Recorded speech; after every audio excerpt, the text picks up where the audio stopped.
So if you're 18 or around the age, you know, like 17, 18, 19, 20, whatever the case is, if you're around 18, this video will hopefully be pretty useful to you. I started doing this whenever I was around 19, 20, and I got really serious about it about 2 years ago, so I was about 21. Basically, all I'm about to be making this video about is how to build your credit score and how to like know about credit basically. And I have a whole note page I'll probably put on the screen right now, so you don't feel like watching the video, you can just copy these notes. I'm gonna go into more detail writing it. And I have them right here, that way I don't forget. But so we're gonna do credit, and I'm gonna keep it kind of short and simple, or attempt to. But so the first 35% of your credit score is gonna be on-time payment history. So what this means is, let's say you have a card, you get your first card, and it's got $3,000 on it. So you spend, we'll say, 1,000. You're gonna get a minimum payment you have to pay by the end of the month, and I don't know how much it would be, but we'll say it's like $700. That's not gonna be what it'd be. It's a little high, but we'll say it's $700. If you don't pay this by the end of the month, it's gonna affect your on-time payment, and it'll permanently affect it if you miss it one time. If you never miss a payment, you're gonna get the full amount you can get from on-time payments. And so you never want to miss payment. That's like the main thing you want to do. I've never missed one. You never want to miss payment. And another thing that goes into 35% is having more credit lines. So if you have this first card that has $3,000 on it, so that's one credit line. So if you open up another one that has, it doesn't even matter how much, it maybe it's just 1,000, then you have another credit line. So the more lines you have of credit, the better.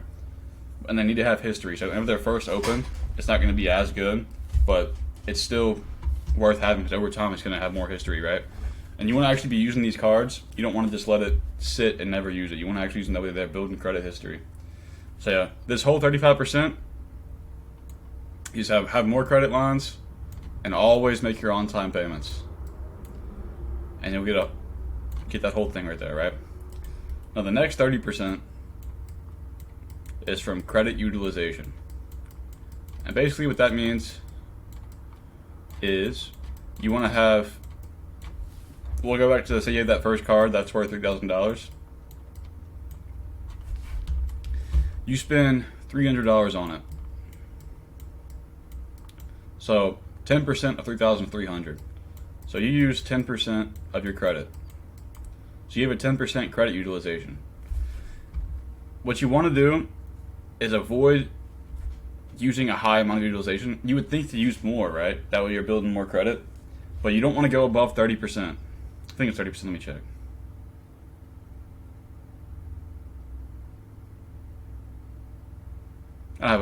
You want to try to stay below, I try to stay below 10%, but the lower the better. So if you have 1%, good. But you're also not building credit that way, so you want to be able to build credit at the same time. So try to stay around 10%. That's what I do. I usually get right about 10% on every card that I have. And you want to, that's basically the whole deal. You get 30% just from not using a shit ton of your credit, and just keep your utilization as low as possible. And have a lot of available credit. So let's say you had this $3,000 card. That means your available limit is $3K. But if you have multiple cards, let's say you have 5 cards, one's $3K, one's $2K, one's 10, one's 5, and then one's 3, you got 5, 10, 13, 23. You got 23 grand in available credit, right? 15, 20, yeah, 23. You got 23 grand in available credit. So if you have 23 compared to 3,000, your available credit's gonna be way higher, and that's gonna impact your score. It's gonna go into 30%. So really have a high available credit and a low utilization. That's what you want. The lower the utilization, the better. And don't keep a low balance on the cards either. But so that's the whole 30% there. Alright, so the next thing, 15%, that comes from your length of credit history. And what this means is, obviously it's self-explanatory, like however long you've had your credit is going to make your score go up.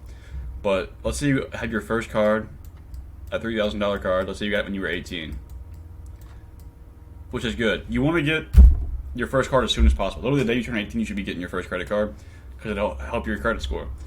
Now, the thing that happens here is I mentioned you want to get cards often. You want to get a new card as often as possible. So you get another card that's just another 3,000. You get this one whenever you turn 19. And let's say now you're 23. So this card's 5 years old. This card's 4 years old. It takes the average of all your credit card lines. So instead of having 5 as your length of history, it'd be 4.5 because it'd be, the average of 5 and 4, which is 4.5, like just meet in the middle. So all your cards combined, just get the average of it, and that's how long your length of history is. But still, you want to keep getting new cards. That way your credit limit builds up. But just know over time, opening a new card could probably lower your credit score. But it's still good to open new cards. Just try not to do it super late.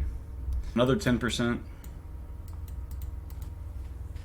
It's going to come from having more credit, a higher limit, which again is just having more cards or a higher limit on each card, because you can get the limits raised. So basically, if you get your first card for 3,000, if you go through the company that gave you the card, you can ask to raise the limit and bump it from like 3,000 to 5,000. And again, that'll help raise your credit limit, so it'll help you in both of those areas. You got that, and you got lower utilization,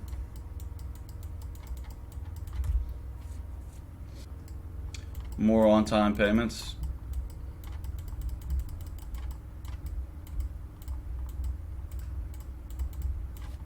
and yeah, that's his extra 10%. And the next 10% is total hard inquiries, and that is going to be every time you get a new card, it's gonna pull a hard inquiry on your account, and so this is called a hard pull. And each hard pull will be on your account or on your credit reports for 2 years. So basically, every time you get a new card, it's gonna be on your account and it's gonna show, and that can negatively affect your credit score. It impacts your score for only 1 year. So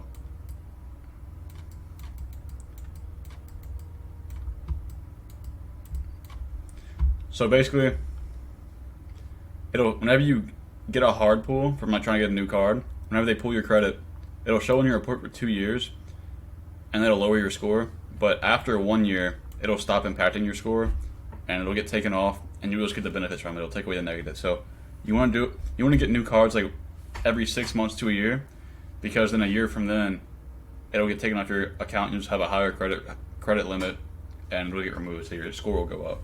But yeah. You want to aim for a score above 760. That's considered like a really good credit limit. You can pretty much do whatever you want with credit if you have that. Mine's at, I think, like 765. So I brought mine up from 630 to 760 whenever I was actually getting into credit. So mine's a lot better now. And you want to check your score every few weeks. So every 2 to 3 weeks, just check your score, make sure nothing's going wrong. Because you can also get identity theft and they'll ruin your score. It's happened to me. I got it fixed up and everything, but just check your score every couple weeks, every few weeks, just figure it out, make sure nothing happens. That's really all you need to know about credit. It's a lot simpler than you probably thought, and it's real basic stuff, really easy to remember. And like I said, I put my notes up on the screen at the beginning of the video, so this is obviously a little messy, but if you want that, just go back, screenshot it, whatever the case. But yeah, if you're interested in the content, please subscribe, leave a comment, whatever the case. Alright, see you in the next one.